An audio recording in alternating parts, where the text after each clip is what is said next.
What's going on, guys? Get1230 here with more Grand Theft Auto 5, and today I want to have a little discussion with you guys. I want to talk about the future DLC that we know for a fact is coming to Grand Theft Auto 5, and the possibility of potentially having 3 brand new playable characters in GTA 5. I'm going to be addressing a few points that really help support this theory and really make me believe that we might be getting 3 new characters. So, once you listen to all 3 points that I'm going to make, I think you might just agree with me. Before we get too far into that, though, I just want to say this video is not news. You know, I don't want to mislead anybody here to think that I've got some inside information, because I know people are quick to see the titles of these videos and just assume that I've got some sort of information that nobody else knows. You know, this is just my ideas and speculation, and we're going to be looking at the things in the past that we've seen in previous Grand Theft Autos to help predict the future. So lastly, guys, if you enjoy this video and you like the ideas and you like the possibility of maybe having 3 new playable characters, then please show that like button some love. On the last 2 videos, we broke 1,000 likes, which is awesome. Let's see if we can do it again. Alright, so to get into this discussion, to restate my thesis, I predict that we will see 3 new playable characters in the DLC for Grand Theft Auto 5. Now,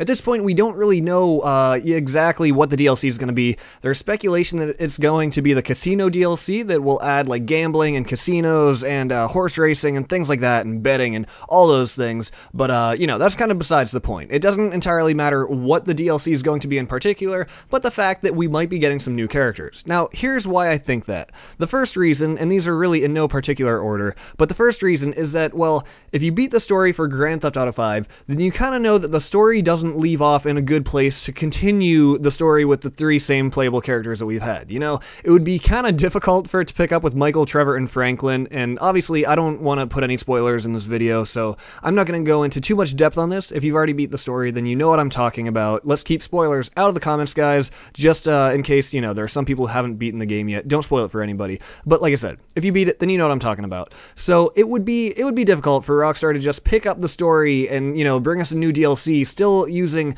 Michael, Trevor, and Franklin. It's really just not set up for that, and in my opinion, the story is finished for them. You know, they don't need anything else to go on with them. I think that Rockstar gave them a great story and a great plot, but, you know, I think that it's best to let them finish where they did. You know, like I said, it's just not really ideal for picking up and throwing them all in a new area and say, hey, run into this casino and blah blah blah, new storyline DLC. It's just not set up for them. So that's the first reason.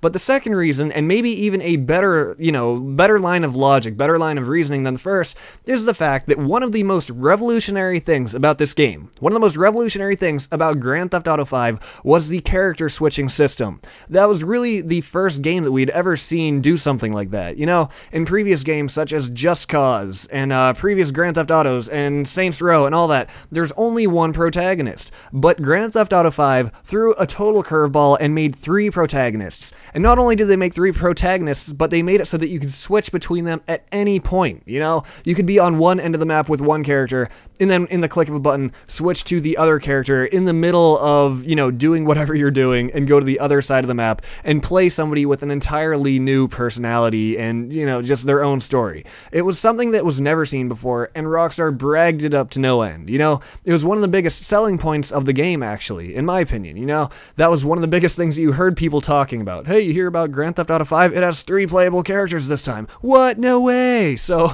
I'm gonna quit rambling about all of that, because at this point you might be thinking, alright, what's the point? We get it. There are 3 playable characters. Well, my point is that this system that they've engineered and put into the game is something that, you know, because it's so revolutionary and because they've already put it into the game, it only makes sense to continue utilizing it. Why take a game that had 3 playable characters and now make a storyline DLC with only 1? You know, you've already worked out all of the technical kinks along the way, and you've already mastered the system. You perfected it. Why would you go back to 1 playable character like we've seen in every other previous Grand Theft Auto? In my mind, it only makes sense to continue using this revolutionary system that really adds so much more depth to the game. You know, you don't just follow one person's story the whole time. You follow 3, and I think that just added so much to Grand Theft Auto 5. So already, right off the bat, I think that those 2 points that I just made already support my theory pretty well. You know, I think they do a good job of making it more possible. But as if that's not enough, for the third point, we are going to look at the past history of Grand Theft Auto DLC. Now, as we all know, the first Grand Theft Auto game to really have any sort of DLC was Grand Theft Auto 4.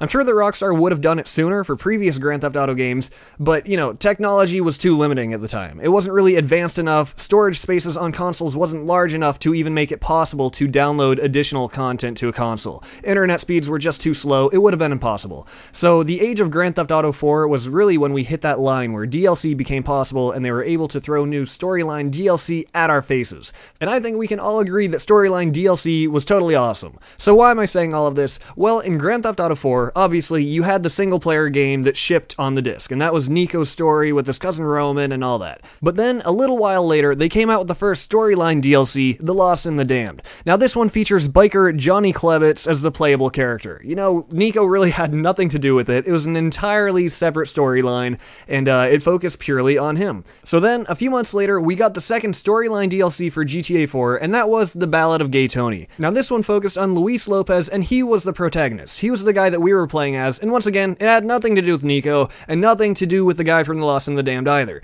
Each storyline DLC had its own protagonist and its own new playable characters, and that is really what I'm getting at. For Grand Theft Auto 5 storyline DLC, I think that we're going to see the same trend continue. The point of a new DLC is to involve new people with the city, in my opinion, and especially when GTA 5 doesn't even leave off for an opportunity for Michael, Trevor, and Franklin to really carry on their story, in my opinion. It's just not set up for that at all, like I said at the beginning. So I think that's about it. That does it. Those are the 3 points that I wanted to present to you guys. And now this is where I really want you to tell me in the comments below, do you agree with me? Do you think that we will see 3 new playable characters, or am I way off on this one? Or maybe we'll only see 2. I suppose 2 is a possibility, and it would still allow us to use the player-changing mechanic, but, you know, I kind of feel like it might be 3. I don't think it'll be 1, but I definitely want to know what you guys think. Also, like I said, if you like the video, then please show that like button some love, and it'll tell me if you guys want to see more of these speculation videos in the future. And so with that, guys, please stay tuned for more videos in the future. I will see you next time.